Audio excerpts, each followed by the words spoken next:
দিন দিন আমার জামাইয়ের পকেট থেকে টাকা বাইর করা আমার জন্য অনেক কঠিন হয়ে যাচ্ছে। এত পরিমাণ কিপটা হয়ে যাচ্ছে যে তার পকেট থেকে টাকা বের করা এটা আমার জন্য অনেক ডিফিকাল্ট হয়ে যাচ্ছে। তার জন্য একটা উপায় বের করলাম যে কিপটা জামাইয়ের পকেট কিভাবে খালি করা যায়।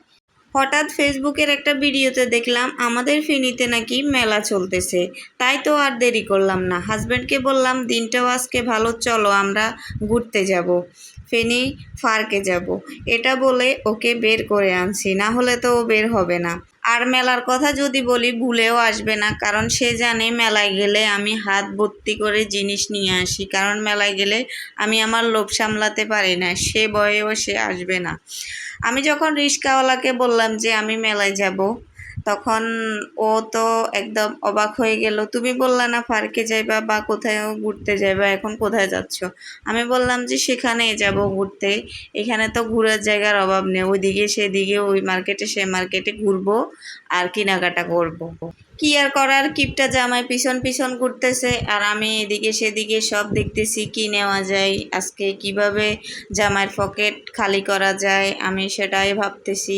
কি সুন্দর সুন্দর জিনিস, কোনটা রেখে কোনটা নিব আমি তো ভেবে পাচ্ছি না, একদম আমি পাগল হয়ে গেছি। মানে কি নিব?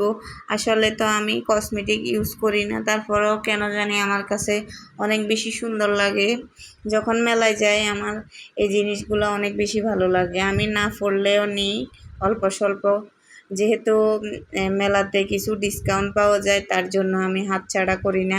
আর এখানে তো অনেক সুন্দর সুন্দর ব্যাগ, কিউট কিউট ব্যাগ, এগুলো দেখে তো আমার আরও বেশি লোভ লাগলো, তাই একটা নিয়ে দেখলাম।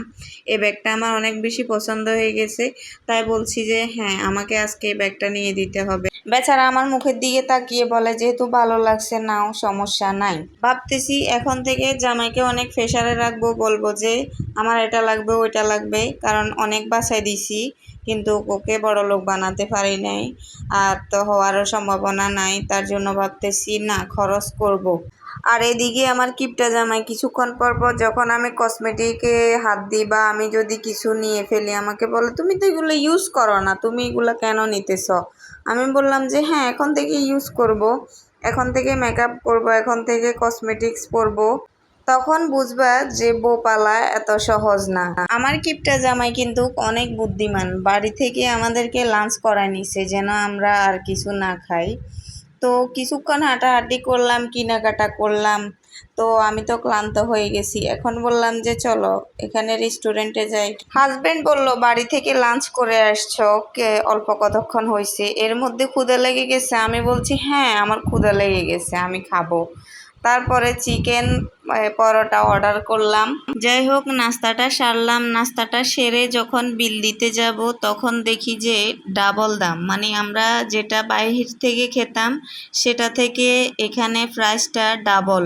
কথায় আছে না সুযোগের সদ্ব্যবহার, তারাও একটা সুযোগ নিয়ে নিল, যেহেতু আমরা কোনো কিছুর প্রাইস না জেনে বসে পড়লাম। ওইখান থেকে বেরিয়ে গেলাম, বিলটা দিয়ে বের হতে না হতে চোখের সামনে এত বড় আচারের দোকান, বলেন তো লোভ সামলানো যায়?